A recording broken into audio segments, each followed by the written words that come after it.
friends, welcome to yet another episode of Let Us Talk. To introduce myself, I am Ashok Mathur, a proud resident of Purani Dilli that was called as Shah Jahan in Mughal times. When Shah Jahan, a Mughal dynast, shifted his capital from Agra to Delhi.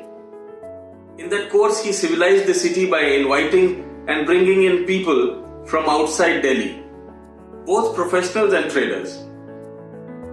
Delhi thus became a bouquet of people from different castes, communities, religions and professions.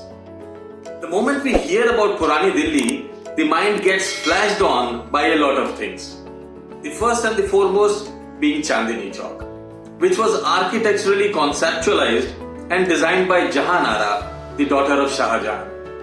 It was one of the most beautiful marketplaces of the elite, specializing in buying and selling of products ranging from jewels, spices, clothes, handicrafts and even exotic birds and animals. From then till now, Old Delhi proudly boasts of its diversity. Festivals like Diwali, Holi and Eid bring in real cultural blend and fusion of love and comadre. Then Old Delhi is famous for its street food. Wholesale marketplaces, monuments and religious places. Chandni Chowk is a classic example of having all the religious places in one street. Beginning from a Jain temple from the Red Fort end up till the Fatehpuri Mosque at the other end.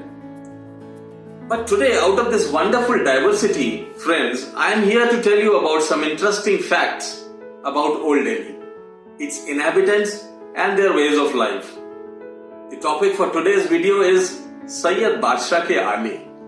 Aala is an Urdu word and another Urdu synonym of it is taaq. Aalas or taaqs are generally arc-shaped, small hollows in the walls. When such an aala is towards the inside of the wall in a house or a haveli, it is usually used to keep and store things, and in particular lamps during the times when electricity was not introduced. Similarly, these aalas, which we come across many on the outer side of the walls and of the havelis and houses falling towards the street or a gully, had similar usage of keeping the lamps, but many of them, particularly in the Hindu-dominated areas of Old Delhi, are venerated and used at SAYYID BADSHAH's Aalas. Now, who is SAYYID BADSHAH?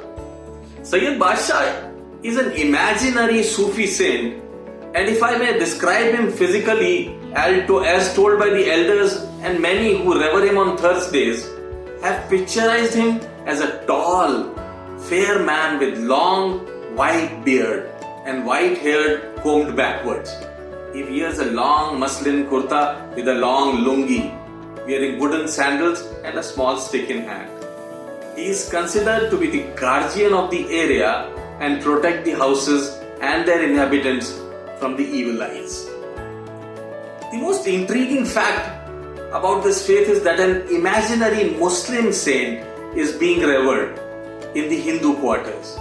A beautiful example of Ganga Jamuni Tehzeeb and its unique ways of Purani Dilli Walas. Here in the picture, you will see one Mr. Jain offering his prayers and sehras every Thursday since his childhood days. He is amongst many who would be seen paying their reverence like this. Beginning every Thursday, people start coming to these aalas spread over the lanes of Purani Dilli and light candles, burn incense sticks and put sehras made out of fragrant flowers like motia, gulab, juhi and chameli. A sehra is exactly the same as worn by a bridegroom in a marriage. This is also unique. There are many florists you would find sitting temporarily on these days beneath these aalas to sell their sehras, which is also called veil in English. The number of people increase as the evening sets in, and the streets would smell wonderfully well with flowers and incense sticks, spreading the message of love, faith and integrity. This age-old tradition of Purani Dilli Walas has been kept alive and inherited by the present generations with the same spirit and belief.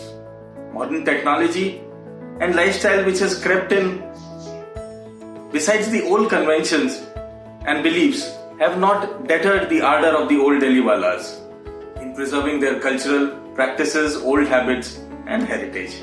I look forward to bringing in such more fascinating stories about Purani Dilli, their humans and their ways of life. Thank you very much. And wait for yet another episode of